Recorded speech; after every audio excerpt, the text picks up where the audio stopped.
Buenos días, mi nombre es Daniel Vanegas Carmona.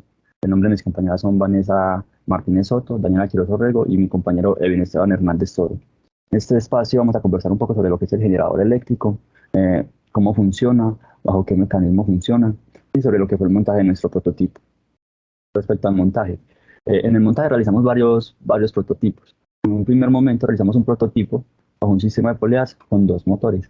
El motor superior que pues hacía de eje de la polea superior y el motor inferior que era el que iba conectado directamente al LED que debíamos encender mediante giros. Bueno, cuando conectamos el motor superior, ya que no teníamos un sistema de palancas inicialmente, nos conectamos el motor superior a la polea y lo conectamos a una fuente, pues vemos que empieza a girar, pero no genera las revoluciones suficientes al motor inferior para que el LED encienda, vemos que el LED permanece apagado. Entonces, lo que hicimos fue crear un sistema de palanca. Conectamos una palanca a esa polea, a la polea superior, para hacerlo manualmente y pues pensar que tal vez revolucionando de forma manual se podría encender. Pero igual esa no fue la solución. Cuando hicimos eso, igual el LED seguía sin encender. Entonces pensamos que tal vez uno de los motores estaba malo. Lo que hicimos para corregir, para descartar esta idea, fue desconectar la polea superior, conectar ambos motores mediante un sistema de poleas igual. Conectamos con un caucho que hacía de correa y pues bajo una polea con los mismos ejes, es decir, los ejes de las poleas serían los mismos rotores de los motores. Cuando hicimos esto, vemos que el LED enciende, es decir, los motores estaban buenos, el problema ya era de rotación, de la rotación que tenían, pues, que tenía justamente el motor superior y que le estaba proyectando mediante la correa al motor inferior. Entonces debíamos pensar en un mecanismo que manualmente nos permitiera realizar más rotaciones en el motor, pero donde nosotros tuviéramos que disminuir nuestro trabajo al rotar manualmente mediante las palancas. Para esto, tuvimos que pensar la manera de hacerlo y pues justamente la solución está en el radio de esas poleas. Cuando optimizamos, es decir, cuando hicimos más grande el radio de la polea superior, lo más grande posible del tamaño del disco, y cuando disminuimos el radio de la polea inferior, eh, realizamos menos vueltas con la palanca, tuvimos que cambiar todo el prototipo, realizamos menos vueltas con la palanca y vemos que el LED enciende. A partir de los elementos expresados, se hace importante explicar un poco lo encontrado al desmontar el motor, que fue una composición dada por cuatro partes: el extractor, el rotor, las escollas de carbón y el conmotor. Y esto para entender cómo funciona y cuál es el proceso en términos generales, que se está dando dentro del aparato. Entonces, inicialmente tenemos que el conducto que transporta corriente está rodeado por un imán. Asimismo, las escollas de carbón también estarán conectadas a la fuente eléctrica, mientras que el conductor mismo se va a convertir en un electroimán. Y por último, encontramos que los polos magnéticos del imán se repelan y se atraen entre sí, creando a partir de este proceso un movimiento giratorio. Con anterioridad el funcionamiento de un motor eléctrico, que nos va a servir a entender un poco cómo funciona un generador eléctrico. Es un proceso parecido, pero inverso. En estos momentos al lado izquierdo tenemos el motor que hemos usado, donde estoy señalando en estos momentos, que es el motor que está conectado al sistema de poleas y que ese sistema de poleas a su vez está conectado a los CDs y a la manivela. Este motor tiene pues una embobinada de 3, tiene unos electroimanes y al lado, a sus lados izquierdo y derecho, tiene unos imanes estáticos.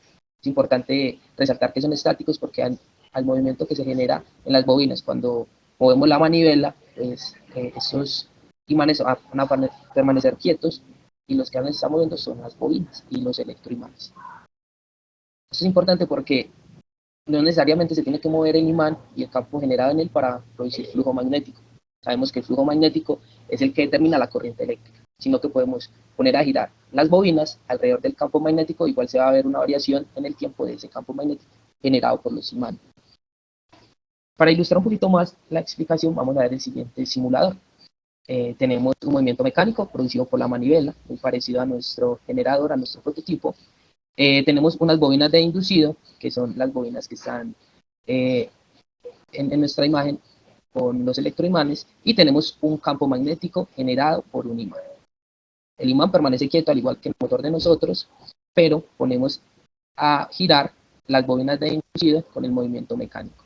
Ese movimiento lo que genera es un cambio de campo magnético generado por los imanes y que se puede traducir en un flujo magnético. El flujo magnético es el que va a determinar el fenómeno que está sucediendo aquí con la bombilla, que enciende.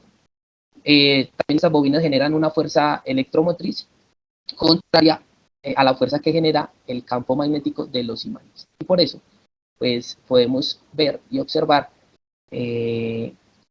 una corriente eléctrica que enciende el bombillito. Es importante también aclarar que este movimiento está generando una corriente alterna y que este dispositivo acá lo que está generando es una corriente continua. Vamos a empezar entonces con el desarrollo matemático de nuestro ejercicio, donde a lo que queremos llegar es a determinar cuántas vueltas se debe dar en la polea grande para que la polea chiquita genere la energía, pues como el voltaje suficiente para encender nuestro LED. Para eso entonces vamos a empezar a desarrollar algunas ecuaciones matemáticas. Primero entonces vamos a hablar sobre la fuerza electromotriz, donde se nos dice que la fuerza electromotriz es menos el número de espiras que tiene nuestro sistema por el diferencial del flujo en el tiempo. Ese número de espiras, al nosotros calcularlo en uno de estos motores, vemos que es aproximadamente 42 espiras por bobina. Y como son 3 bobinas, como lo vemos en nuestro dibujito, entonces calculamos que sean 127 espiras. Ahora, el flujo magnético es igual a el campo por el área de incidencia de este campo por el seno de teta, donde el seno de teta es igual a la velocidad angular por el tiempo, por ese ángulo de incidencia inicial. Esto, entonces, al reemplazarlo, obtengo esta ecuación, en el cual, al derivar, como pueden ver, yo saqué ya las constantes, que es el número de espiras, el campo y el área de incidencia, lo que me deja por derivar el coseno de WT más el ángulo de incidencia. Al hacer esa derivada, entonces me queda que esa fuerza electromotriz es igual a menos el número de espiras por el campo, por el área, por esa velocidad angular, por el seno de la velocidad angular más el ángulo de incidencia. Pero este ángulo de incidencia lo voy a hacer cero. Esa fuerza electromotriz es igual al menos el número de espiras por el campo, por el área, por el W, por el seno de W teta. Ahora, este NBAW que tengo a este lado de acá, yo puedo determinar que es la fuerza electromotriz máxima. Esta fuerza electromotriz máxima varía dependiendo de los motores, y es la capacidad capaz de soportar el generador. En un generador como este, se dice que esa fuerza electromotriz es aproximadamente 6 voltios. Lo que nosotros necesitamos es entender un bombillo que es de aproximadamente 2 voltios, pasando el E máximo al otro lado a dividir, y haciendo seno inverso, tengo que velocidad angular por el tiempo es igual al seno inverso de E sobre E máximo. Reemplazo, y esto me da que WT es aproximadamente 21.5. Si nosotros tenemos que el tiempo es 1 segundo, pues la velocidad angular que debe tener ese rotorcito pequeño debe ser de 21.5 revoluciones por segundo. Pasando como al otro sistema que tenemos, que es un sistema de 2 poleas, nosotros sabemos que la velocidad tangencial en las 2 poleas debe ser igual. Entonces puedo igualar sus velocidades angulares y sus radios, diciendo que la velocidad angular de 1 por su radio, que 1 va a ser nuestra polea grande, debe ser igual a la velocidad angular de 2 por su radio. Vamos a tomar un radio de 0.25 centímetros. Y como ya dijimos, su velocidad angular es de 21.5 Rp segundos para que pueda encender nuestra bombilla de 2 voltios. Y el diámetro aproximadamente de un CD es de 12 centímetros. Por lo cual podemos decir que su radio es aproximadamente 6 centímetros. Dejar nuestra ecuación, pues nuestra última ecuación, tenemos que W1 debe ser igual a W2 por el radio de 2 sobre el radio de 1.